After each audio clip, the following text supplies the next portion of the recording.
Selamat datang di channel Simar Imam. Sembari mendengarkan tinggalkan like dan komentarnya bosku. Jangan lupa pasang headset kalian. Siapkan kopi dan camilan. Lupakan pahitnya kehidupan. Mari kita dengarkan sambil rebahan. Penembak jitu terbaik. Bab 569. Minggu.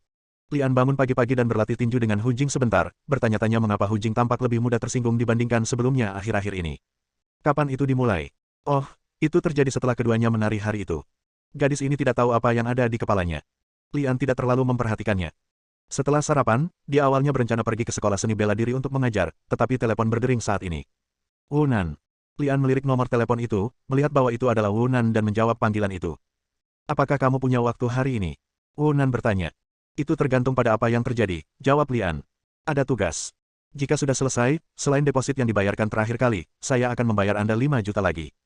Terakhir kali, Wunan mentransfer 3 juta ke Lian sekaligus. Selain hadiah 1 juta untuk misi pertama, itu setara dengan deposit 2 juta di muka. 2 juta ditambah 5 juta, itulah pahala 7 juta. Memikirkan berapa banyak orang yang tewas dalam misi pertama, Lian tahu bahwa misi ini jelas tidak sederhana. Tetapi saya dapat memahami bahwa jika itu sederhana, saya tidak akan mencarinya sendiri. Kamu bisa memilih untuk menolak. Jika identitas asli Lian tidak diketahui, Wunan akan berusaha sekuat tenaga agar Lian mengambil alih tugas tersebut, tetapi pikirannya berubah setelah mengetahui identitas asli Lian. Ini juga alasan mengapa Lian tidak dihubungi dalam beberapa hari terakhir. Mengapa menolak? Saya butuh uang sekarang, jadi saya menerima tugas ini. Wunan terdiam selama 2 detik, lalu berkata, oke, aku dibawa bersamamu, turunlah. Pergi sekarang.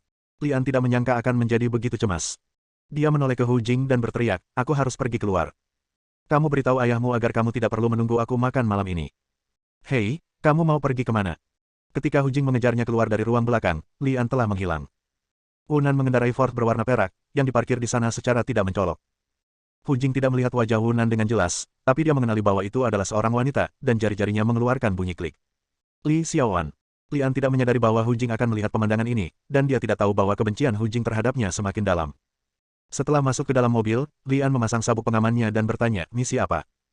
Wunan pergi dari kota Huaguo dan menjawab, ingat kasus perdagangan manusia yang saya selidiki sebelumnya. Bagaimana Ang Li bisa melupakan hal ini? Karena kasus inilah Wunan menjadi mitra Anthony. Terkadang Lian bertanya-tanya, apakah salah memperkenalkan Wunan dan Anthony satu sama lain? Karena Wunan sekarang terlihat lebih berbahaya dari sebelumnya. Awalnya saya mengira perempuan dan anak-anak itu hanya akan mengalami sisi gelap kehidupan, tapi saya tidak menyangka hal itu. Wunan tiba-tiba berhenti ketika dia selesai berbicara, dan tangannya yang memegang kemudi diam-diam mengencang. Tenang. Lian mengingatkan dari samping. Wunan menarik napas dalam-dalam, menenangkan diri dan berkata, produk eksperimental. Produk eksperimental. Lian tidak mengerti, tapi dia punya firasat buruk. Wunan melanjutkan, mereka digunakan untuk eksperimen manusia. Ingat monster yang kamu bunuh. Mereka digunakan untuk eksperimen manusia terhadap monster. Petik 2. Lian mengerti. Ada banyak prajurit di bawah jenderal, tetapi tidak semua prajurit bersedia menjadi subjek percobaan, proyek Dewa Perang.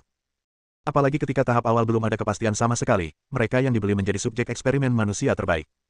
Belakangan, sang jenderal mengganti subjek percobaan dengan tentara.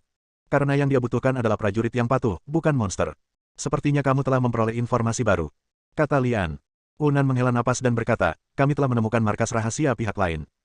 Misi Anda adalah membantu kami menyerang markas itu dan menemukan cara untuk menemukan bukti kejahatan mereka. Saya mengerti. Omong-omong, dia hanya membantu pertempuran, dan Anthony memiliki angkatan bersenjata sendiri. Faktanya, jika terjadi pertarungan sungguhan, pihak Anthony mungkin tidak akan mampu menahannya, apalagi saat dihadapkan pada serangan monster. Saat itu, Ang Li akan mengambil alih dan menjadi kekuatan utama. Bagaimana kalau kita pergi sekarang? Lian bertanya. Wunan menggelengkan kepalanya dan menjawab, operasi akan dilakukan pada malam hari, dan waktu operasi spesifiknya belum diberitahukan. Untuk menjamin keamanan operasi dan informasi tidak bocor, kami sekarang akan berkumpul di rumah persembunyian. Petik 2. Lian mengangguk dan tidak berkata apa-apa lagi. Rumah persembunyian terletak di sebuah bengkel mobil yang ditinggalkan di pinggiran kota. Ditambah dengan waktu yang dihabiskan dalam kemacetan lalu lintas, waktu makan siang sudah hampir tiba saat kami tiba. Persenjataan dan perlengkapan untuk menjalankan misi akan disiapkan oleh pihak Anthony. Menggunakan senapan sniper anti-material, BIS dapat dengan mudah membunuh monster. Yang dilakukan Ang Li hanyalah membidik dan menembak. Entah kenapa, Ang Li selalu mendapat firasat buruk, lagi pula target penyerangannya adalah pangkalan militer rahasia. Mobil itu baru saja melaju tidak jauh dari kota Huaguo. Lian meminta Wunan untuk kembali ke apartemen Grace dulu dan mengambil koper ajaib yang diberikan kepadanya oleh John.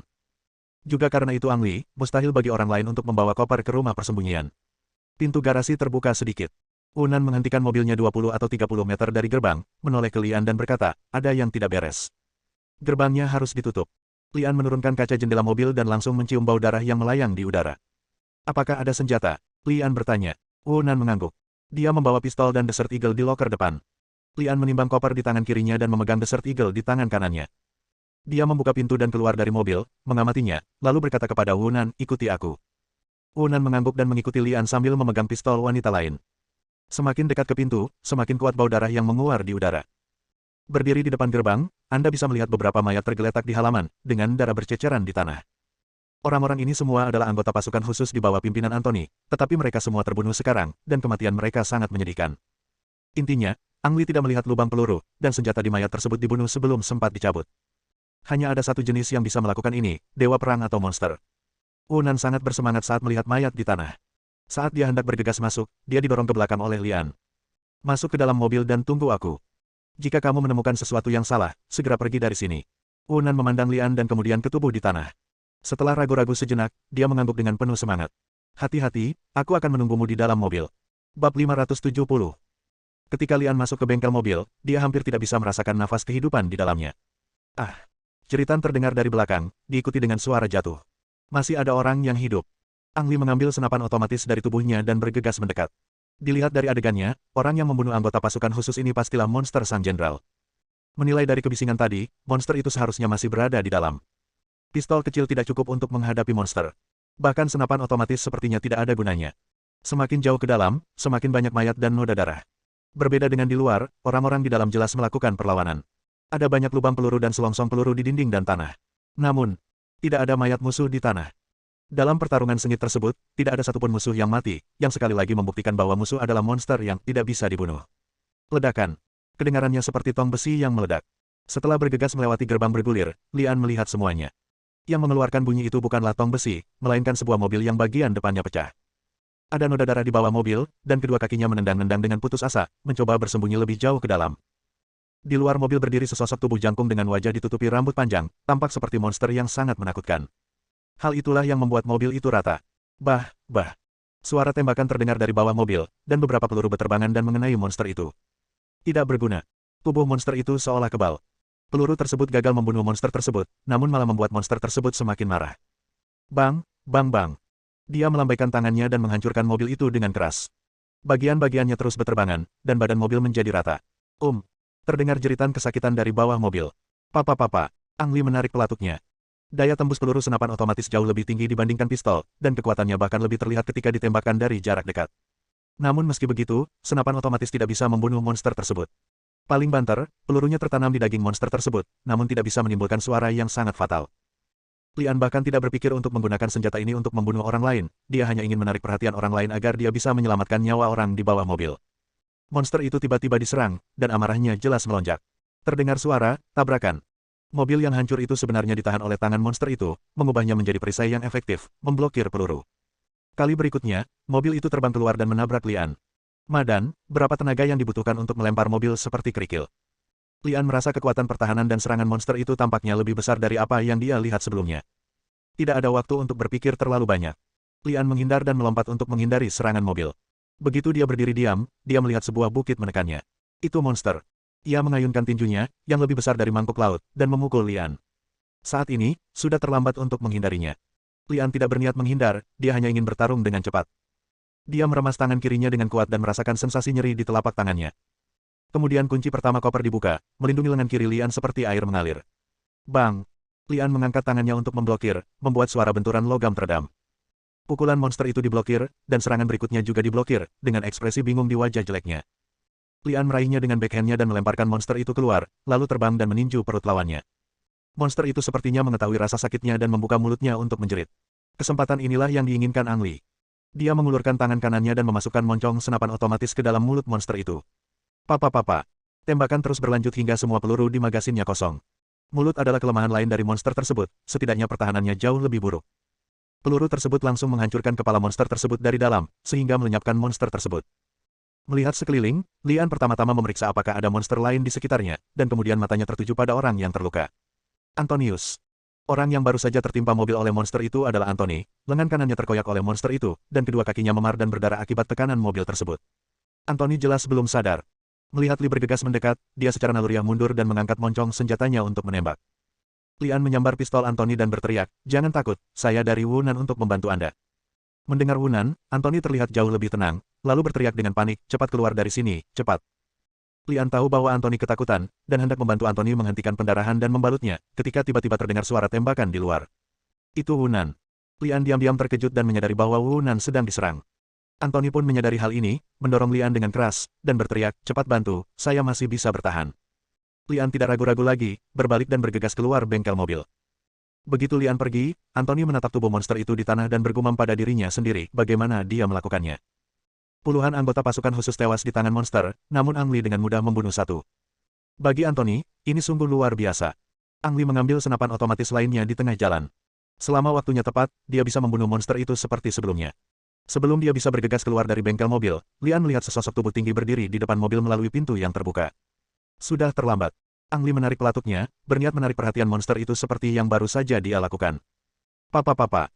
Begitu Lian mengangkat senjatanya, monster di depan mobil menyadarinya dan melompat untuk menghindari peluru. Sungguh persepsi yang tajam. Lian diam-diam berpikir, dan dia bisa melihat sekilas bahwa monster di depannya berbeda dari monster sebelumnya. Baik reaksi maupun kekuatannya beberapa tingkat lebih tinggi. Perbedaan terbesar berasal dari penampilan.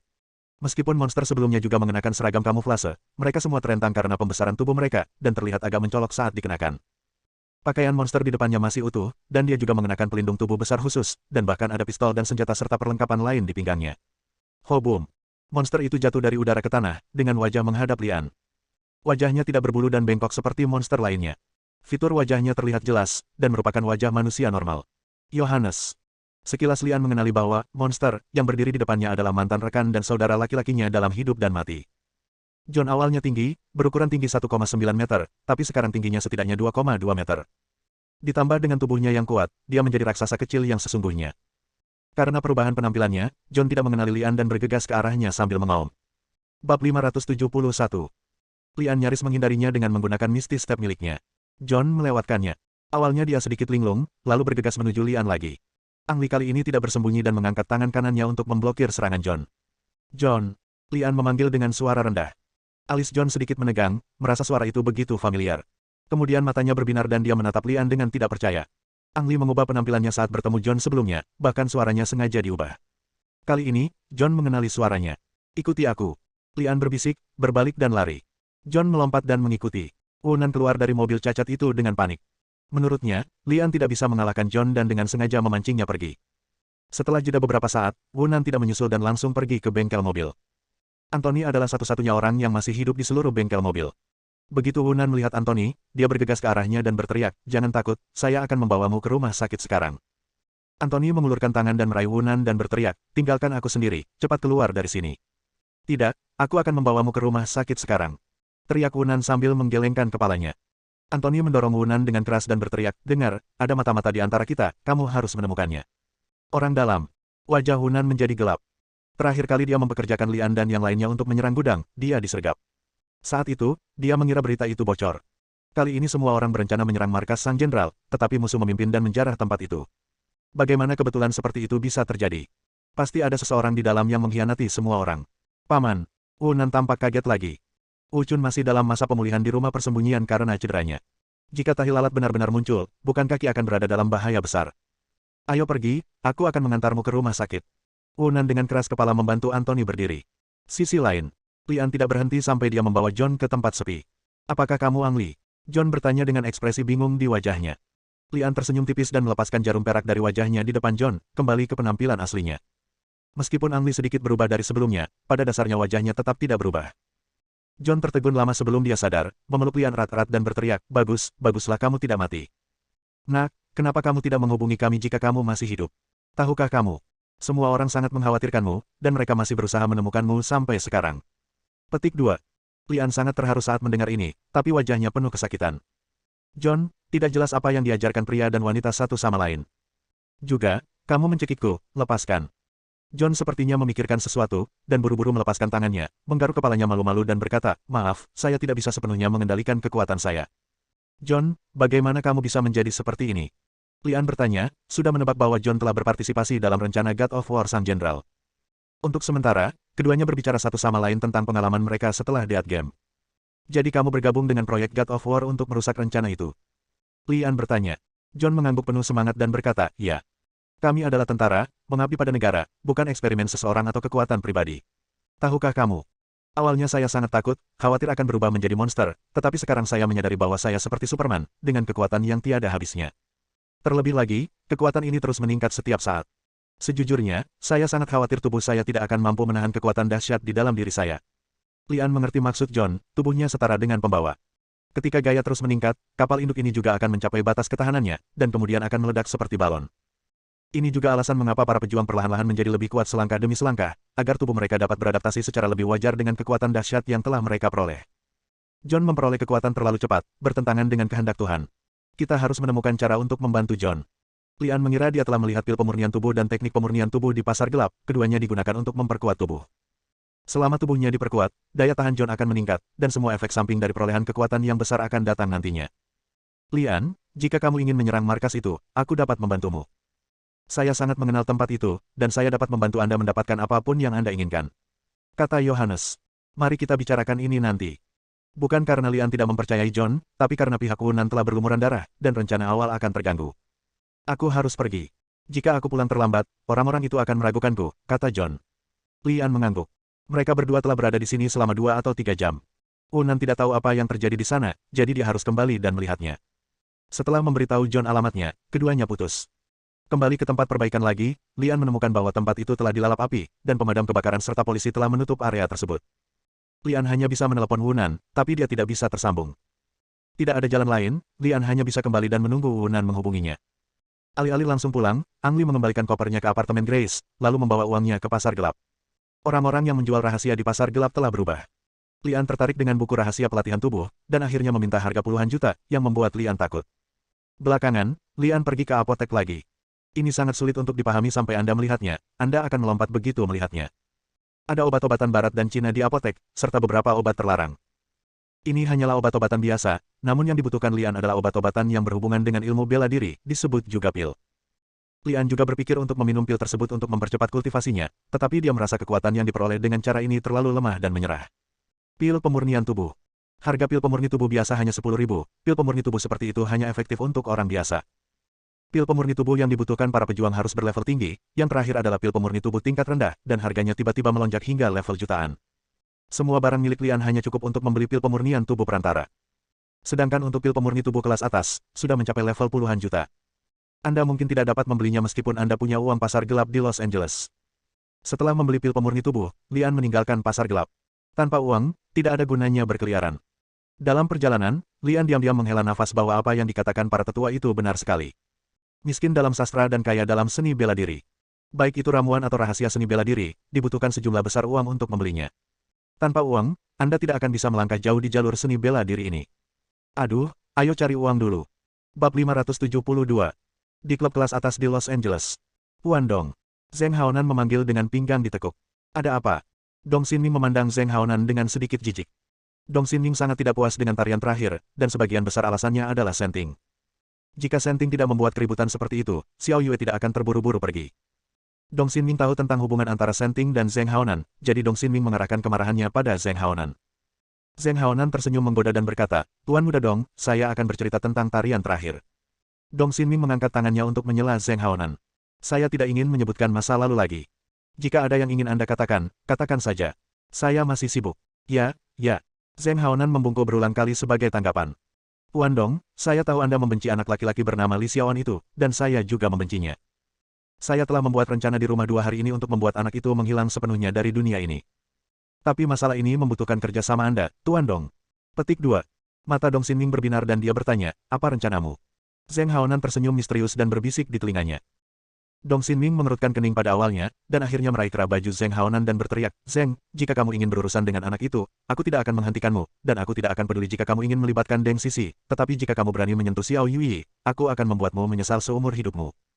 Puan Dong, aku melakukan ini untukmu, kamu hanya perlu berurusan dengan Xiao Yue. Ledakan. Dong Xinming meninju wajah Zheng Haonan dan menjatuhkannya. Zheng, apakah kamu tidak mengerti apa yang aku katakan? Zheng Haonan menutupi wajahnya, dengan kemarahan yang kuat muncul di matanya, tetapi dia tidak berani marah. Dia mengangguk dan berkata, saya mengerti, saya mengerti. Yakinlah, Tuan Dong, saya tidak akan pernah melibatkan Nona Xiao. Petik 2. Juga, aku tidak tahu tentang masalah ini. Kamu belum bertemu denganku hari ini, apakah kamu mengerti? Dong Xinming melanjutkan. Saya mengerti, saya mengerti. Zheng Haonan menjawab berulang kali. Dong Xinming menatap Zheng Haonan lagi, lalu berbalik dan pergi. Zheng Haonan bangkit dari tanah, muntah keras, dan berkata dengan dingin, Dong, awalnya aku ingin membantumu. Karena kamu tidak ingin menyentuh gadis itu Xiao Yue, jangan salahkan aku karena menghancurkannya. Terus terang, rencana Zheng Haonan sangat sederhana. Yaitu menculik Deng Sisi dan Xiao Yue, memancing Li Xiaoan untuk membunuh mereka, dan mengambil kesempatan untuk menajiskan kedua gadis itu dan memasaknya menjadi nasi. Zheng Haonan bisa saja melakukan ini sendirian, tapi dia ingin menjilat Dong Xinming, yang menyebabkan keributan tadi. Awalnya mengira Dong Xinming akan menerima rencananya, namun siapa sangka Dong Xinming akan minggir, yang membuat Zheng Haonan sangat tidak puas. Dong, jika kamu tidak mau melakukannya, maka aku akan melakukannya sendiri. Zheng Haonan tersenyum sinis. Larut malam. Xiao Yue dan Deng Sisi baru saja selesai menonton drama tersebut dan sedang duduk di mobil pengasuh sambil mengobrol tentang hal-hal penting dari drama tersebut. Boom! Terdengar suara teredam, lalu mobil kehilangan kendali dan terguling. Dadada. Tembakan mesin terdengar, dan pengawal yang juga bertugas sebagai pengemudi dipukuli hingga menjadi sarang lebah sebelum dia bisa keluar dari mobil. Xiao Yue dan Deng Sisi pusing setelah dipukul. Mereka hanya melihat beberapa perampok bertopeng menyeret mereka keluar dari mobil. Hu Jing selalu punya kebiasaan berlari di malam hari. Saat dia hendak pulang ke rumah hari itu, ekspresinya tiba-tiba menjadi serius. Seseorang mengikutiku. Hu Jing memperhatikan seseorang mengikutinya. Awalnya dia mengira itu hanya kebetulan, tapi kemudian dia menyadari bahwa segalanya tidak sesederhana itu. Jika Anda cepat, orang lain juga cepat. Jika Anda lambat, orang lain juga lambat. Jika Anda berhenti, orang lain juga akan berhenti. Tapi ketika aku menoleh ke belakang, tidak ada seorang pun di sana. Orang awam pasti ketakutan ketika melihat pemandangan ini, mengira mereka bertemu dengan hantu. Bagaimanapun, Hu Jing adalah seorang pejuang sejati yang telah melangkah ke alam energi sejati. Dia menyadari bahwa pihak lain juga seorang pejuang dan tingkat kultivasinya tidak kalah dengan miliknya. Tanpa banyak berpikir, Hu Jing mempercepat langkahnya lagi, berencana untuk menyingkirkan pihak lain. Dadada. Mengikuti beberapa langkah cepat, sesosok tubuh melewati Hu Jing dan berdiri di depannya. Hu Jing berhenti sebentar dan melirik ke pihak lain. Dia adalah seorang bule yang terlihat sangat biasa, namun memiliki rambut merah menyala yang sangat mencolok dan memancarkan aura pejuang yang kuat. Hati Hu Jing tegang, dan dia yakin bahwa orang yang berdiri di depannya adalah ahli dalam sejati. Sejak 100 tahun yang lalu, seni bela diri Tiongkok telah berkembang pesat di seluruh dunia dan menyebar ke seluruh dunia. Tidak jarang orang asing mengintip arti sebenarnya dari seni bela diri dan melangkah ke dunia seni bela diri. Banyak juga orang asing yang jagoan silat, dan tidak ada yang meragukannya. Hu Jing tidak mengenali pihak lain, tetapi dia dapat melihat bahwa pihak lain datang untuknya, dan kekuatannya jelas tidak kalah dengan miliknya. Jadi dia tidak membuang waktu. Setelah jeda sebentar, dia menendang keluar, menggunakan tendangan pencekikan yang fatal dari keluarga Hukuan. Tidak ada tenaga cadangan dalam tendangan ini. Bahkan jika tingkat kultivasi lawan sedikit lebih tinggi dari Hu Jing, dia akan terbunuh atau terluka setelah ditendang. Panggilan. Pria berambut merah itu mengangkat bagian atas tubuhnya, kakinya masih terpaku di tanah, namun secara ajaib menghindari serangan Hu Jing. Ekspresi Hu Jing berubah, mengetahui bahwa dia telah bertemu dengan seorang guru sejati. Untungnya, saya biasanya bersaing dengan Lian, dan saya sudah beradaptasi dengan situasi di mana musuh kuat dan kami lemah, dan saya tidak takut sama sekali. Diikuti dengan beberapa pukulan, swipe lagi seperti serangan hantu, membawa esensi Hu Jiaquan sepenuhnya. Hu Jiaquan berevolusi di medan perang dan merupakan pemahaman Hu Zi melalui hidup dan mati. Menghadapi serangan tajam dari Hu Jing, pria berambut merah itu hanya melontarkan ejekan di matanya, menggerakkan langkahnya sedikit, dan mengayunkan tubuh bagian atasnya seperti pohon willow, tapi dia menghindari semuanya. Setelah serangkaian serangan, Hu Jing bahkan tidak menyentuh pakaian pihak lain. Dia bahkan lebih terkejut dan berpikir sendiri. Sepertinya aku meremehkannya. Kekuatannya setidaknya telah mencapai tingkat kedua Qi. Apakah ini kekuatan dari juara asosiasi pahlawan? Hah, tidak lebih dari itu. Pria berambut merah itu berkata ringan, dengan ekspresi jijik di wajahnya. Siapa kamu? Hu Jing bertanya. Pria berambut merah itu tidak menjawab, dan mengulurkan tangan untuk meraih Hu Jing. Baru saja, pria berambut merah hanya menghindari serangan karena dia ingin menguji kekuatan Hu Jing. Panggilan. Hu Jing menggunakan langkah ringan spiritualnya dan untungnya menghindari genggaman lawan. Hah! Pria berambut merah itu sedikit terkejut, lalu dia mengulurkan tangan dan meraihnya lagi. Kali ini kecepatannya lebih cepat dari sebelumnya. Hu Jing menggunakan Linking Bu lagi, tapi dia tidak bisa menghindarinya dan ditangkap oleh polisi setempat. Ya. Hu Jing menghela nafas ringan, alisnya berkerut, dan dia merasakan sakit di bahunya yang dicengkeram sama menyakitkannya dengan patah tulang. Menahan rasa sakit yang luar biasa, Hu Jing memukul pria berambut merah itu dengan gerakan lain, tetapi ditahan oleh lawan di tengah gerakannya.